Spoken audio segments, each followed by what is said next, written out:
అల్లు అర్జున్ సుకుమార్ దర్శకత్వంలో వచ్చిన Pushpa 2 movie box office వద్ద రికార్డులు సృష్టించింది. 1890 కోట్లకు పైగా వసూలు రాబట్టి దంగల్ తర్వాత అత్యధిక కలెక్షన్లు వసూలు చేసిన భారతీయ సినిమాగా నిలిచింది. ఇక ఇప్పుడు ఓటీటీలోనూ రికార్డుల వేటకు సిద్ధమైంది.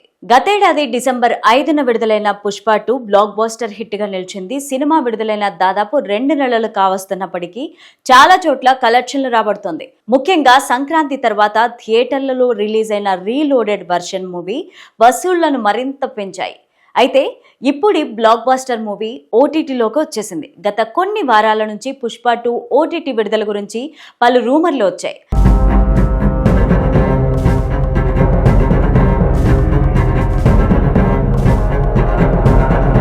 అయితే ఎట్టకేలకు ఈ సినిమా డిజిటల్ స్ట్రీమింగ్ కు వచ్చేసింది. Netflix Pushpa 2 cinema digital streaming హక్కులను సొంతం చేసుకుంది. దీనికోసం సుమారు 200 కోట్లు చెల్లించినట్టు సమాచారం. ఈ మూవీని డిసెంబర్ 5న విడుదల చేసినప్పుడు నిడివి 3 గంటల 20 నిమిషాలు, సంక్రాంతి తర్వాత మరో 20 నిమిషాలు కలపడంతో నిడివి 3 గంటల 40 నిమిషాలకు చేరుకుంది. ఇప్పుడు మరో 4 నిమిషాలు కలిపి ఓటీటీలో రిలీజ్ చేశారు. దీంతో పుష్ప 2 మొత్తం రన్ టైం 3 గంటల 44 నిమిషాలుగా ఉంది. జనవరి 30 నుంచి తెలుగుతో పాటు తమిళ, కన్నడ, మలయాళ, హిందీ భాషల్లోనూ పుష్ప 2 స్ట్రీమింగ్ అవుతోంది.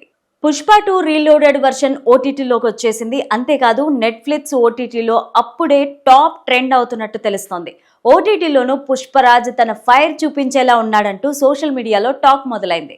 ఇక పుష్ప 2 సినిమాలో అల్లు అర్జున్, రష్మిక మందన జోడీకి మంచి గుర్తింపు వచ్చింది. ఇక ఫహద్ ఫాజిల్, రావు రమేష్, జగపతి బాబు, సునీల్, అనసూయ తదితరులు తమ పాత్రలతో ఆకట్టుకున్నారు. భారీ బడ్జెట్ తో మైత్రి మూవీ మేకర్స్ నిర్మించిన ఈ మూవీకి దేవిశ్రీ ప్రసాద్ స్వరాలు అందించారు.